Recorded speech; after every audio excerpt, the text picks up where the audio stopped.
بسم اللہ الرحمن الرحیم۔ السلام علیکم ورحمۃ اللہ وبرکاتہ۔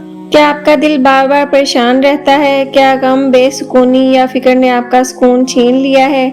تو بس یہ ویڈیو آپ کے دل کو وہ سکون دے گی جو آپ تلاش کر رہے ہیں۔ نبی کریم صلی اللہ علیہ وسلم نے ہمیں ایسی دعائیں سکھائیں جو غم کو خوشی اور فکر کو اطمینان میں بدل دیتی ہیں۔ جب رسول اللہ صلی اللہ علیہ وسلم کو غم یا پریشانی ہوتی تو آپ صلی اللہ علیہ وسلم بار بار یہ دعا پڑھتے: یا حیو یا قیوم برحمتک استغیث، اے زندہ اور قائم رب، میں تیری رحمت سے فریاد کرتا ہوں۔ یہ چند الفاظ دل کو سکون کا خزانہ عطا کرتے ہیں۔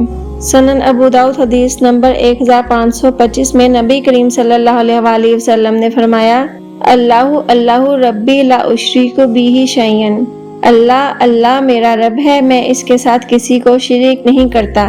یہ کلمات پریشانی کے وقت آپ کا سہارا بنیں گے۔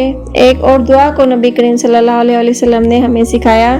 آپ صلی اللہ علیہ وسلم نے فرمایا: لا حول ولا قوت الا باللہ۔ یہ دعا 99 بیماریوں کا علاج ہے اور ان میں سب سے ہلکی بیماری غم ہے۔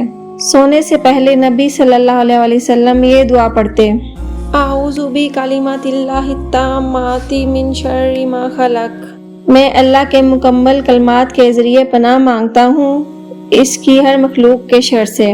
صحیح مسلم حدیث نمبر 2708۔ پیارے دوستو، یہ دعائیں صرف الفاظ نہیں بلکہ اللہ سے جڑنے کا ذریعہ ہیں۔ جب بھی دل بوجھل ہو، ان میں سے کوئی ایک دعا دل سے پڑھ لیں اور دیکھیں کیسے سکون آتا ہے۔ ویڈیو پسند آئے تو لائک اور شیئر کر دیں اور چینل نور حجاب ٹی وی کو سبسکرائب ضرور کریں۔ تب تک کے لیے اللہ حافظ۔